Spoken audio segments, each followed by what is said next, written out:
ನಮಸ್ಕಾರ ಸ್ನೇಹಿತರೆ, ನನ್ನೆಲ್ಲ ಬಂಧು ಮಿತ್ರರೇ, ಎಲ್ಲರಿಗೂ ಗಣೇಶ ಚತುರ್ಥಿ ಹಬ್ಬದ ಶುಭಾಶಯಗಳನ್ನು ಕೋರ್ತಾ ಇದ್ದೇನೆ. ಇವತ್ತು ಗಣೇಶ ಚತುರ್ಥಿ ಹಬ್ಬ. ಗಣೇಶ ಹಬ್ಬ ಅಂದ್ರೇ ಹಾಗೆ ಒಂದು ರೀತಿಯ ಖುಷಿಯ ವಾತಾವರಣ, ಎಲ್ಲೆಲ್ಲೂ ಸಂಭ್ರಮ. ನಾವು ಪ್ರತಿ ವರ್ಷದಂತೆ ಈ ವರ್ಷವೂ ತುಂಬ ಸರಳವಾಗಿ ಮನಸ್ಸಿನಿಂದ ಗಣೇಶನನ್ನು ಪೂಜಿಸುತ್ತಾ ಇದ್ದೇವೆ. ನಮ್ಮ ಮನೆಯಲ್ಲಿ ಯಾವುದೇ ದೊಡ್ಡ ವಿಗ್ರಹವನ್ನು ಇಟ್ಟಿಲ್ಲ. ನಮ್ಮ ಮನೆಯಲ್ಲೇ ಇರುವಂತಹ ಗಣೇಶನ ಫೋಟೋವನ್ನು ಪೂಜೆ ಮಾಡುತ್ತೇವೆ.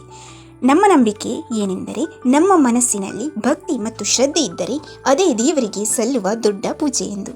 ಗಣೇಶನಿಗೆ ಪ್ರಿಯವಾದ ಗರಿಕೆ ಹಾಗೂ ಸಣ್ಣ ಪುಟ್ಟ ಹೂಗಳನ್ನು ಇಟ್ಟು ಅಲಂಕರಿಸಿ ನಾವು ತಯಾರಿಸಿದ ಅವಲಕ್ಕಿಯನ್ನು ನೈವೇದ್ಯವಾಗಿ ಇಡುತ್ತೇವೆ. ನಂತರ ಗಣೇಶನಿಗೆ ಮಂಗಳಾರತಿ ಮಾಡುವುದು ಎಲ್ಲ ಇದ್ದೇ ಇದೆ. ಹಾಗೆಯೇ ಅಕ್ಕಿ ಹಾಗೂ ತೆಂಗಿನಕಾಯಿಯನ್ನು ಕೂಡ ಒಟ್ಟಿಗೆ ಇಡುತ್ತೇವೆ. ಇಷ್ಟೆಲ್ಲ ಆದ ಮೇಲೆ ಹಣ್ಣು ಹಂಪಲುಗಳನ್ನು ಇಡದೇ ಇದ್ದರೆ ಸರಿ ಹೋಗುತ್ತಾ? ಇಲ್ಲ, ಹಣ್ಣು ಹಂಪಲುಗಳನ್ನು ಕೂಡ ಇಡುತ್ತೇವೆ.